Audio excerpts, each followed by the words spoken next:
হামলা থেকে বাঁচাতে এভাবেই মেয়ের পাশে ঢাল হয়ে দাঁড়িয়েছেন বাবা। উত্তেজিত মব যখন চারপাশ থেকে ঘিরে ধরে হুঙ্কার দিচ্ছিল, অকথ্য গালিগালাজ আর ইটপাটকেল নিক্ষেপ করছিল, তখন রাজনৈতিক পরিচয়, এমপি পদের দাপট বা সামাজিক সুরক্ষার কথা চিন্তা করার সুযোগ ছিল না।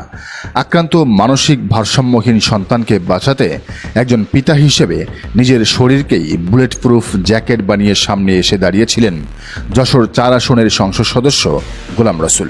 কিন্তু হিংস্রতার রাজনীতি এতটাই বিষাক্ত হয়ে উঠেছিল যে সেই অসহায় পিতাকে রক্ষা করেনি তারা। উত্তেজিত জনতা খোদ রানিং এমপির গায়েও হাত তুলতে বিন্দুমাত্র দ্বিধা করেনি।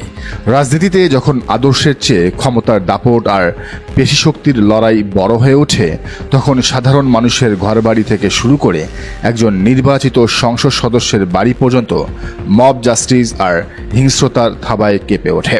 ঠিক তেমনই এক রক্ত গরম করা রাজনৈতিক থ্রিলারের জন্ম হলো যশোরের মাটিতে। আজ দিনের আলোর ফুটতেই যশোর শহরের আঞ্চলিক পাসপোর্ট অফিসের ঠিক পাশে যশোর 4 আসনের নবনির্বাচিত জামায়াত মনোনীত সংসদ সদস্য গোলাম রসুলের বাসভবন ঘেরাও করে শুরু হয় এক অভূতপূর্ব তাণ্ডব। শত শত নারী, পুরুষ, হুজুর আর স্থানীয় এক শ্রেণীর বিএনপি নেতাদের সরব উপস্থিতিতে সৃষ্টি করা হয় এক বিশৃঙ্খল মব পরিস্থিতি। কিন্তু কেন একজন রানিং এমপির বাড়িতে ঢুকে এমন তাণ্ডব চালানো হলো? সংবাদ মাধ্যম এবং হামলাকারীদের পক্ষ থেকে ছড়িয়ে দেওয়া প্রোপাগান্ডার গল্পটা ছিল সাজানো আর নাটকীয়। হামলাকারীদের দাবি, ভোরবেলা নাকি এমপির মেয়ে ইয়াবা সেবন করে স্থানীয় মাদ্রাসা ছাত্রদের গালাগাল করেছে, মারধর করেছে, এমনকি প্রতিবাদ করতে আসা মাদ্রাসার হুজুরকে গলা ধাক্কা দিয়ে অপমান করেছে। আরেক আন্দোলনকারী অভিযোগ তুলল, এমপির বাসার সামনের নোংরা ড্রেনের পচা গন্ধে নাকি পাশে থাকা মাদ্রাসায় থাকা যায় না।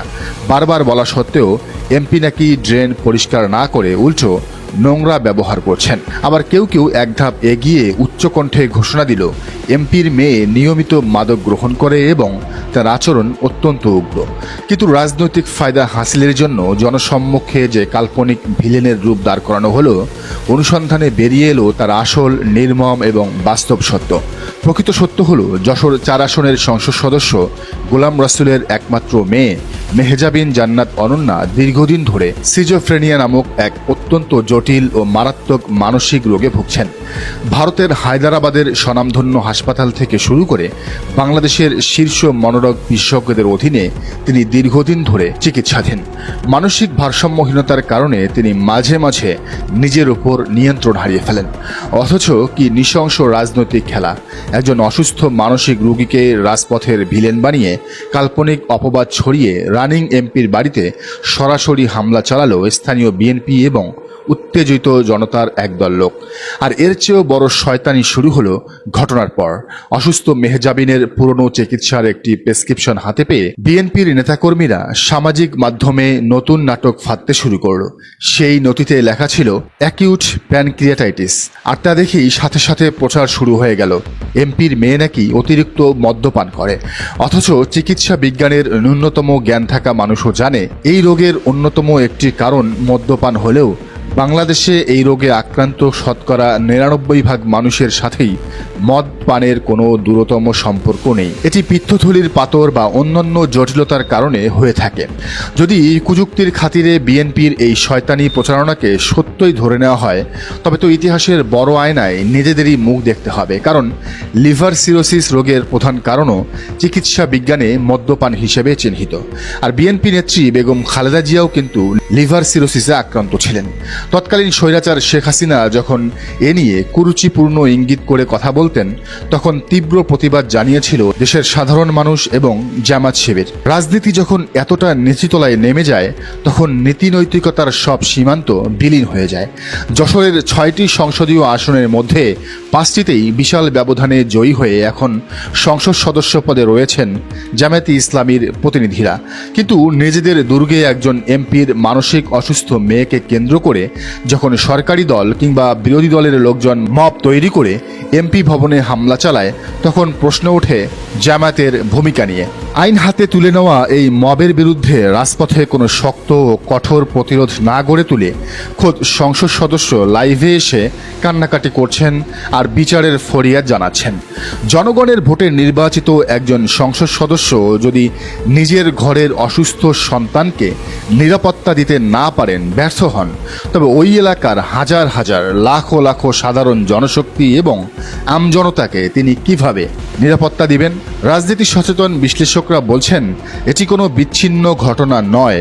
কয়েকদিন আগেই পাবনার সাথিয়ায় জুম্মার নামাজের পর ব্যারিস্টার নাজিবুর রহমান মোমেন এমপির উপর আক্রমণ এবং আজকের যশোরের ঘটনা একই সূত্রে গাঁথা। বিএনপি এখন সেন্ট্রালি টেস্ট করে দেখছে রানিং এমপির উপর আঘাত হানলে জামাত রাজপথে কি ধরনের প্রতিক্রিয়া দেখায়।